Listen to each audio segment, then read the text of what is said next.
உங்களுக்கு இந்த நோட்டு தெரியுதா? இது லைட்டாக கிழிஞ்சிருக்கு. இது வந்து ஒரு 5 ரூபா காயின், பழைய காயின். இந்த 10 ரூபா நோட்டு, இந்த 5 ரூபா காயின் இதோட வேல்யூ பார்த்தீங்க அப்படின்னா, இப்போ நீங்கள் போய் கடையில் எங்கேயாவது கொடுத்தீங்கன்னா 5 ரூபாய்க்கு ஏதாவது வாங்கலாம். இது கிழிஞ்சிருக்கனால நீங்கள் பேங்க்கில் கொடுத்தீங்கன்னா இதுக்கான 10 ரூபா நோட்டு ஒன்று கொடுப்பாங்க. சீரியல் நம்பர் ஃபுல்லாக இருந்தால் இந்த 5 ரூபாய்க்கு ஒரு 5 ரூபா கொடுப்பாங்க. பட் நம்ம இதெல்லாம் பண்ண போகிறது இல்லை. இந்த காயின், இந்த 5 ரூபாயை வச்சு 21 லட்சம் எப்படி சம்பாதிக்க போகிறோம் அப்படிங்கிறத பற்றி தான் இந்த வீடியோவில் நம்ம பார்க்க போகிறோம். ஸோ கொஞ்ச நாளைக்கு முன்னாடி பார்த்தீங்க அப்படின்னா, நான் ஒரு டீ கடையில் டீ குடிச்சிட்டு இருந்தேன். அப்போ அங்கே இருக்க டீ மாஸ்டர் அண்ணா பார்த்தீங்கன்னா அவரோட ஃபோனை கையில் கொடுத்து, எனக்கு 21 லட்ச ரூபா பணம் வரப்போகுதுப்பா, இந்த நம்பருக்கு ஒரு 1500 ரூபா மட்டும் அனுப்பிவிடு அப்படின்னு சொன்னார் என் ஃபோனில் இருந்து அப்படின்னு. ஆனால் என்ன சொல்கிறீங்க அப்படின்னா, அப்பா யார்ட்டையும் சொல்லாத, என்கிட்ட கொஞ்சம் பழைய காயின்லாம் ரொம்ப நாளாக நான் சேர்த்து வச்சிருக்கேன், அந்த காயினை வந்து இவங்க வாங்கிக்கிறேன்னு சொல்லிட்டு எனக்கு 21 லட்ச ரூபா பணம் கொடுக்க போகிறாங்க. அதுக்கு அட்வான்ஸாக வந்து 1400 ரூபா கட்ட சொல்லியிருக்காங்க. அந்த சர்டிஃபிகேட்லாம் கவர்மெண்ட்டை நம்ம வாங்கணும், அதுக்கு தான் அப்படின்னு. நான் என்னென்ன சொல்கிறீங்க, அப்படி எதுவும் இல்லை அப்படின்னு அவர்கிட்ட சொல்ல ட்ரை பண்ணேன். நீ பார்ப்பான்னு சொல்லி அவங்க ப்ரூஃப்லாம் எனக்கு அவர் அனுப்பிவிட்ட ப்ரூஃபு, அவங்க பக்கம் இருக்க சேட்டு, இது எல்லாத்தையும் எனக்கு காமிச்சாரு. நான் அது எல்லாத்தையுமே அவங்ககிட்ட காட்டுறேன். இப்போ நான் என்ன பண்ணேன்னா, எதுவும் பதட்டப்படாமல் நான் டைரெக்டாக அவங்களுக்கு கால் பண்ணி என்ன ஏதுன்னு பேசினேன். என்ன பேசினேங்கிற ஆடியோ நீங்கள் கேளுங்க. ஹலோ அண்ணா சொல்லுண்ணா. சொல்லுங்க சார். இல்லண்ணா, அந்த வாட்ஸ்அப்ல இது அனுப்பியிருக்கு, ஆதார் கார்டுலாம் எல்லாமே அனுப்பியாச்சு. 21 லட்சம் அமௌண்ட்னு சொன்னீங்க. 4 நோட்டு 2 காயின் போட்டோ உங்களுக்கு வீடியோ ப்ரூஃப் பண்ணி ஐபோன்ல புடிச்ச நம்பர் பிடிக்கிறேன் பாரு. அதான் அது எப்படி வாங்குறது, அது என்னன்னு. அட்ரஸ் ஐடி ப்ரூஃப் அனுப்பிச்சிட்டீங்களா? ஆமாண்ணா, address ID proof Aadhaar card அனுப்பியிருக்குண்ணா. ஜிபே நம்பர் கொடுத்துருக்காங்களா? இருங்க பாய், தம்பி என்னவீங்க பாருங்க பாய். இப்போ ஸ்கேனரா? ஆமாண்ணா, ஏதோ ஒரு போட்டோ ஜிபே மாதிரி ஒரு போட்டோ அனுப்பியிருக்காங்க. அதான் 1 லட்சம் ரூபாய்க்கு source of income tax clearance. ஓகேண்ணா. வித் ஜிஎஸ்டி கிளியரன்ஸுக்கான டாக்குமெண்ட் சார்ஜ் அந்த 1450 ரூபா. ஓகே ஓகே ஓகேண்ணா. உங்க பணம் சேஃப் அண்ட் செக்யூரா கவர்மெண்ட் ரூல்ஸ் அண்ட் ரெகுலேஷன் படி உங்களுக்கு வந்து எல்லா சர்டிபிகேட்டும் வர்றதுக்கான டாக்குமெண்ட் சார்ஜ், கவர்மெண்ட் சர்டிபிகேட்டும் உங்களுக்கு வந்துடும். ஓகேங்களா? ஓகேண்ணா. இது வந்து இவங்க இப்ப கவர்மெண்டே வாங்கிக்கிறாங்களா, இந்த மாதிரி பழைய பணம் எல்லாம் கலெக்ட் பண்றாங்களா, இது என்னன்னு தெரியலங்க. Government approval company sir company. Okay okay. Company பேர் ஓல்டு காயின் கம்பெனி தான். இல்ல அதுல பேர்லாம் எதுவுமே போடல, போட்டோ கேட்டீங்க அனுப்பியிருந்தோம், இது மட்டும் தான் வருது, அதனாலதான். எங்க company old coin company, Hyderabad, Telangana. Okay okay. நாங்க ஒரு மியூசியம் பண்ண போறோம், கவர்மெண்ட் அப்ரூவலோட தான். ஓகே. அந்த மியூசியத்துக்கான ஓல்டு கலெக்ஷன் எல்லாம் பண்ணிட்டு இருக்கோம். ஓகேண்ணா. ஆனா வந்து இன்கம் டாக்ஸுக்கும் ஜிஎஸ்டிக்கும் சேர்த்து 1450 ரூபா டாக்குமெண்ட் சார்ஜ் கட்டுறீங்க, அவ்வளவுதான். ஓகேண்ணா. 21 லட்சத்துக்கு 1450 ரூபா டாக்குமெண்ட் சார்ஜ். 1 கோடி ரூபாய்க்கு உள்ள எவ்வளவு இருந்தாலும் டாக்குமெண்ட் சார்ஜ் 1450 ரூபா தான். ஓகே. இதுல என்னென்ன வருதுங்க? ஜிஎஸ்டி உள்ள வருது, அது இல்லாம இன்கம் டாக்ஸ் வருது. இன்கம் டாக்ஸ் சர்டிபிகேட், ரெண்டுக்குமே சர்டிபிகேட், அதான் வரி விலக்குல இருந்து தான் உங்க சர்டிபிகேட் வரும். நீங்க பே பண்ண மாதிரி சர்டிபிகேட் வராது. இது இந்த அமௌண்ட்டுக்கு உங்களுக்கு வரி விலக்கு தர்றாங்க. ஓகே. புரியுதுங்களா? Free, tax free. ஓகே. 2 டாக்ஸும் இல்லாம உங்களுக்கு சர்டிபிகேட் வந்துடும். அதுக்கு தான் அந்த 1450 ரூபா. இதுல பேசிக்கா என்ன சொல்ல வராருன்னா, ஓல்டு காயின் கம்பெனிங்கிற ஒரு கம்பெனி ஹைதராபாத்ல இருக்கு. இதுல அவர் வேலை செய்யறாரு. கொஞ்ச நாள்ல பாத்தீங்க அப்படின்னா ஓல்டு காயின்ஸ் எல்லாம் வச்சு ஒரு மியூசியம் ரன் பண்ண போறாங்க. அந்த மியூசியம் ரன் பண்ண போற அந்த பொருட்காட்சிக்கு பாத்தீங்க அப்படின்னா கவர்மெண்ட் இருந்து அப்ரூவல் வந்து இதெல்லாம் பண்றாங்க.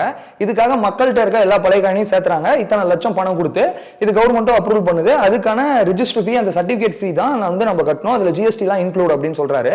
நான் அவர்கிட்ட கேட்டேன், 21 லட்சத்துக்கு வந்து 1450 தான் ஜிஎஸ்டி ஃபீஸான்னு கேட்கல. 1 கோடிக்குள்ள இருந்தா எவ்வளவு, எல்லாத்துக்குமே 1450 தான் அப்படிங்கிறத சொன்னாரு. இப்ப என்ன இதுல முக்கியமான ஒரு விஷயம்னா, இது ஒரு கம்பெனி மட்டும் ரன் ஆகல, இந்த மாதிரி 2-3 கம்பெனி வந்து இவருக்கு அப்ரோச் பண்ணிட்டே இருக்காங்க. இந்த பழைய காயினை எங்களுக்கு கொடுங்க, நாங்க இத்தனை லட்சம் தரோம் அப்படின்னு கவுண்டர் ஆஃபர்ஸ்லாம் வருது. இது எல்லாத்தையுமே வந்து நம்ம ஸ்கிரீன் ரெக்கார்டு, இதுக்கான ப்ரூஃபுமே வந்து நான் ஹேண்டில் பண்ணேன். 2 lakhs ஃபைனல் பேமெண்ட்டா?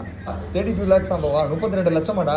நம்ம என்ன ஒரு நாள் ஃபுல்லா நீங்களா எவ்வளவு 1000 ரூபாய் கொடுக்குறாங்களாண்ணா? 1300 ரூபாயாண்ணா?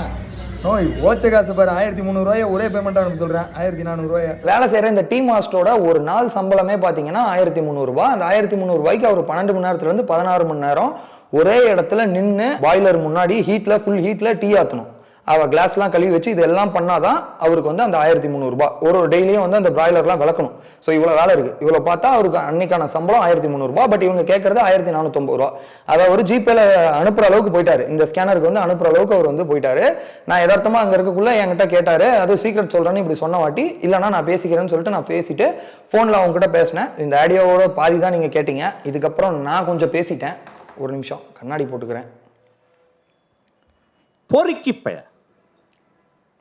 பொறுக்கி நான் என்ன சொல்றேன்னா, அந்த 21 லட்சத்துல நீங்க 1 லட்ச ரூபா எடுத்துக்கோங்க, மிச்சம் 20 லட்சம் அனுப்புங்க எனக்கு. அப்படி பண்ண மாட்டாங்க சார். அப்படி பண்ண மாட்டாங்களா? நான் சைபர் கிரைம்ல கம்ப்ளைண்ட் பண்றேன், உங்க ஆபீஸ்க்கு வருவானுங்க, அப்போ நீங்க பாருங்க என்னன்னு. தாராளமா பண்ணுங்க. எத்தனை பேரா கிளம்பிருக்கீங்க இப்படியே ஊரை ஏமாத்துறதுக்கு? தாராளமா பண்ணுங்க. எங்க சரி எத்தனை பேரா கிளம்பிருக்கீங்கன்னு கேக்குறேன் ஊரை ஏமாத்துறதுக்கு. இந்த மாதிரி படிக்க தெரியாதவங்களுக்கு இந்த மாதிரி உட்காந்துட்டு இந்த வேலை பண்ணிட்டு இருக்கீங்க. எந்த கவர்மெண்ட் ஆபீஸ்ல எவன்டா பழைய காயினுக்கு 21 லட்சம் கொடுக்குறான்? தெரியுங்க, ஐபோன்ல புடிச்ச இப்ப நம்பர் பிடிக்கிறேன் பாரு. ஊரை ஏமாத்தி சம்பாதிங்க, உழைச்சி சம்பாதிங்கடாடி. உழைச்சி இனிமேட்டு ஒருத்தா போன் இருடா, எதுப்பெல்லாம் ஆயுதப்படுறாரு, நான் போறேன்டா. சரி போ. புரியல. சரி போ. போவா பைத்தியக்காரன். அந்த ஃபோன் காலை அவர் கட் பண்ணிட்டாரு. ஸோ எனக்கு ரொம்ப கஷ்டமாக போயிடுச்சு. ஏன்னா அப்புறம் என்னால் காலும் பண்ண முடியல, அவர் பிளாக் பண்ணிட்டாரு. ஸோ என்னோட எக்ஸுக்கு அப்புறம் இவர் தான் என்னை பிளாக் பண்ணியிருக்காரு. எனக்கு ரொம்ப கஷ்டமாக இருக்குது. அதே மாதிரி நான் இந்த மாதிரி ஏமாத்துறாரு ரொம்ப கஷ்டப்படுறவங்களேங்கிறதுனால தான் கொஞ்சம் திட்டேன். ஸோ அவர் நம்பரும் நான் உங்களுக்கு காட்டுறேன். இந்த மாதிரி மனிதர்கிட்ட இருந்து கால் வந்தால் நீங்கள் வந்து அட்டன் பண்ணி ஏமாறாதீங்க.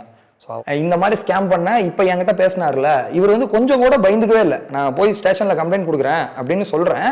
அவர் ஒரு துளி கூட பயப்படவே இல்லை. போட அவனால் என்ன பண்ண முடியுமோ பண்ணுங்கன்னா அவர் அவ்வளோ இதாக சொல்கிறாரு. ஸோ அப்போ நம்மளால் என்ன பண்ண முடியுங்கிறத நம்ம காட்டணும்ல. ஸோ என்கிட்ட பேசின இந்த நபரோட நம்பரு, அவங்களுக்கு நம்ம அனுப்பின ப்ரூஃப், இந்த சேட்டு, இது எல்லாத்தையுமே ப்ராப்பராக பார்த்தீங்க அப்படின்னா ஒரு டாக்குமெண்ட் பண்ணி சைபர் கிரைமில் கம்ப்ளைண்ட் பண்ணிட்டேன். அதுக்கான ப்ரூஃபும் உங்ககிட்ட காட்டுறேன். ஸோ இந்த மாதிரி 2-3 கவுண்டர் ஆஃபர் வந்ததுன்னு சொன்னால வேற கம்பெனின்னு, அவங்க எல்லாத்தோட இதையுமே வந்து நம்ம சப்மிட் பண்ணிட்டோம் சைபர் கிரைமில். இனிமேட்டு அவங்க அந்த அக்கௌண்ட்டை ஃப்ரீஸ் பண்ணுறது என்ன பண்ணுமோ பார்த்துப்பாங்க. புடிங்க சார் அவனை, பிடிச்சி ஜெயிலில் போடுங்க சார் அவனை. இது ஜஸ்ட் வந்து 1500 ரூபாயோட நிற்காது. நல்லா புரிஞ்சுக்கோங்க, இது 1500 ரூபாய் நிற்கிற ஸ்கேம் கிடையாது. கிட்டத்தட்ட பார்த்தீங்கன்னா 2025 ஜனவரியில் ஒரு மனுஷன் மேங்களூரில் 58 லட்சம் லாஸ் பண்ணியிருக்காரு இந்த ஸ்கேமில். எப்படின்னு கேட்டிங்கன்னா, முதல்ல இனிஷியலாக இவங்க 1500 ரூபா வாங்குறாங்க. அதுக்கப்புறம் என்ன சொல்கிறாங்கன்னா, பேமெண்ட் வந்து கவர்மெண்ட் பிடிச்சி வச்சுக்கிச்சு, நீங்கள் ஜிஎஸ்டி, அதுக்கு இன்சூரன்ஸ், இதுக்கு எல்லாமே வந்து ஒரு 17,000 ரூபா, ஒரு 48,000 ரூபா இப்படி கட்டணும்னு சொல்கிறாங்க. இதுக்கப்புறம் பார்த்தீங்க அப்படின்னா, கட்டிலாம் முடிச்ச வாட்டி நீங்கள் இல்லீகலாக வந்து காயினை ட்ரான்ஸ்ஃபர் பண்ணுறீங்களா, உங்களை பயமுறுத்தி உங்கள் வீட்டு முன்னாடி வந்து உங்களை அரெஸ்ட் பண்ணிவிடுவோம், பாரு போலீஸ் வருது, பெட்ரோல் வருதுன்னு சொல்லி உங்களை பயமுறுத்தி, அதுக்கப்புறம் என்ன பண்றாங்க அப்படின்னா, அதுக்கு நீங்க லஞ்சமா இவ்வளவு பணம் கொடுக்கணும் அப்படின்னு சொல்லி அதையும் மிரட்டி உங்ககிட்ட வாங்குறாங்க. 1 லட்ச ரூபாய்க்கு மேல யூபிஐ லிமிட் இல்லைங்கிறனால இவர்கிட்ட IMPS RTF பண்ணி அக்கௌண்ட் டு அக்கௌண்ட் டிரான்ஸ்ஃபர் பண்ணிருக்காங்க. யாருமே நேரா வந்து பணம் வாங்கல. எனக்கு ரொம்ப கஷ்டமா இருக்கிறது என்னன்னா, இவரோட ஒரு நாள் சம்பளமே 1300 ரூபாய் தான். அவர் ஈஸியா 1400 ரூபாய் இழந்திருப்பாரு. நான் இப்ப அந்த இடத்துல இல்லைன்னா வேற யார்ட்டையும் இவர் காட்டல அப்படின்னா கண்டிப்பா வந்து 1500 ரூபாய் பணம் மட்டும் அனுப்பியிருந்தாருன்னா முடிஞ்சு போச்சு. அதை நம்மளால எதுவுமே பண்ண முடியாது. போலீஸ் ஸ்டேஷன்ல நீங்க கம்ப்ளைண்ட் கொடுத்தீங்கன்னா அடுத்த செகண்ட் அவங்களுக்கு அத்தாரிட்டி இருக்கு, அந்த அக்கௌண்ட் அவங்களால ஃப்ரீஸ் பண்ண முடியும். அதாவது பணம் நம்ம அனுப்பி ரிசீவ் பண்றாங்களா, அந்த கியூஆரோட ஓனர் இருப்பாங்கல்ல, அந்த ஓனர் அக்கௌண்ட்டை வந்து ஃப்ரீஸ் பண்ண முடியும். எவ்வளவு ஃபண்ட் இருந்தாலும் தே ஹேவ் அத்தாரிட்டி. சைபர் கிரைமுக்கும் போலீஸ்க்கும் அந்த அத்தாரிட்டி இருக்குது. இது SBI பேங்க் தான் அக்கார்டிங் டு அந்த QR வச்சு பார்க்கக்குள்ள. அது எல்லாத்தையுமே நான் ப்ரூஃப் வந்து அங்கே சப்மிட்டுமே நான் பண்ணியிருக்கேன். இது ஸ்கேமா இல்லையான்னு கேட்டால் இது 100% ஸ்கேம். இதை எப்படி பண்றாங்க அப்படின்னா, அவங்க ஃபேஸ்புக்கில் ஒரு ஆட் ரன் பண்றாங்க. பழைய காயின் இருந்தால் எங்க கிட்ட கொடுங்க, உங்களுக்கு அதுக்கான அதிகபட்ச அமௌண்ட் தரும். அதாவது இப்போ இந்த 5 ரூபாய் காசு இருக்கு அப்படின்னா 5 ரூபாய் கொடுக்க மாட்டாங்க.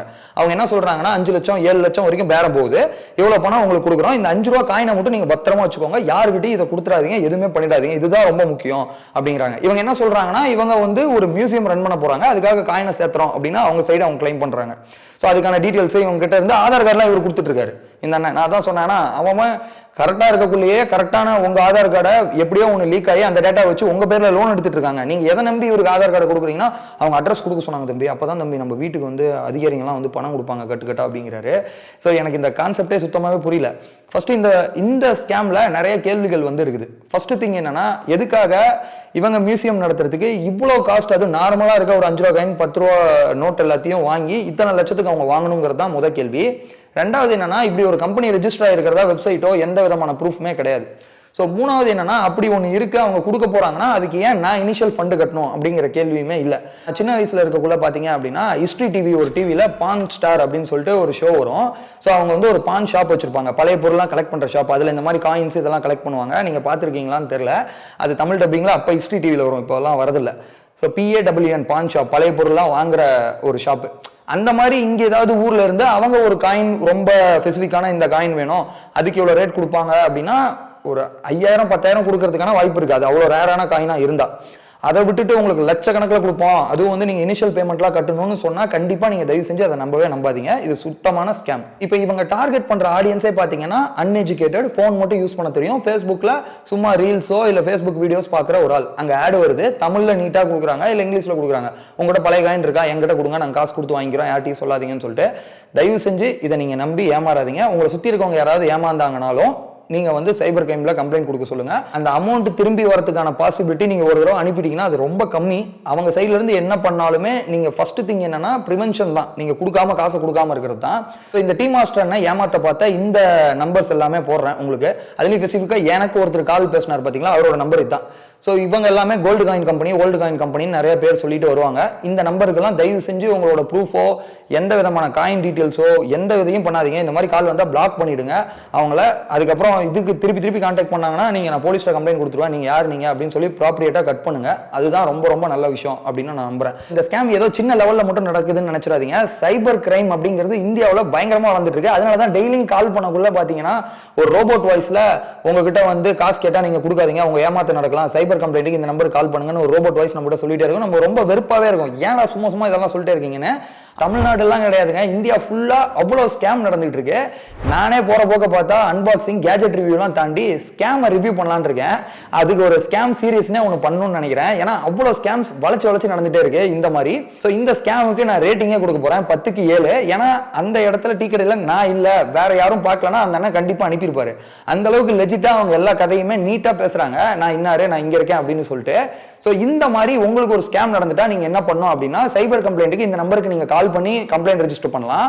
அப்படி இல்லை அப்படின்னா ஜஸ்ட் இந்த வெப்சைட் போங்க, இதுல மேல போத்தீங்க அப்படின்னா ரிப்போர்ட் கிரைம் இருக்கும். அதுல என்ன கேட்டகரிக்குள்ள நீங்க கம்ப்ளைண்ட் ரெஜிஸ்டர் பண்ணுமோ ரெஜிஸ்டர் பண்ணுங்க. ஃப்ரீ தான், நீங்க யாருக்கும் காசு கொடுக்கணும் அதெல்லாம் ஒண்ணுமே கிடையாது. ப்ராப்பரா அவங்க ஆக்ஷனுமே எடுப்பாங்க. உங்களுக்கு நடந்தது இன்னொருத்தங்களுக்கு நடக்காம இருக்கும், உங்களுக்கும் ஏதாவது திருப்பி பணம் வர வைக்க வாய்ப்பு இருக்கா அப்படிங்கிறதையுமே அவங்க அப்டேட் பண்ணுவாங்க. நான் எல்லாருக்கும் வைக்கிற மிகப்பெரிய ரெக்வஸ்ட் என்னன்னா இந்த வீடியோ எல்லாருக்கும் ஷேர் பண்ணுங்க, இந்த மாதிரி ஒரு ஸ்கேம் இருக்குங்கிறது தெரியட்டும். ஏன்னா இதுல மாற்றுறது எல்லாமே பாத்தீங்க அப்படின்னா வீட்டில் இருக்க போன் யூஸ் பண்ற பெரியவங்க தான் நிறைய பேர் மாட்டிக்கிறாங்க. இதுல என்னன்னா இவருக்கு போட்டோ எடுத்து இதெல்லாம் அனுப்பவுமே தெரியாது. அதனால இவங்க பையன்கிட்ட சொல்லி ஆதார் கார்டுலாம் போட்டோ எடுத்து அனுப்பவுமே சொல்லியிருக்காரு, அவருமே அனுப்பியிருக்காரு. அதுதான் ரொம்ப ஷாக்கிங்காவே இருக்குது எனக்கு. ஸோ இந்த ஓல்டு காயின் ஸ்கேமை பத்தி நீங்க என்ன நினைக்கிறீங்கிறத கீழே கமெண்ட் பாக்ஸ்ல கமெண்ட் பண்ணுங்க. அடுத்த வீடியோவில் உங்களை பார்க்குறேன். Love you guys. Thank you for வாட்சிங் த வீடியோ.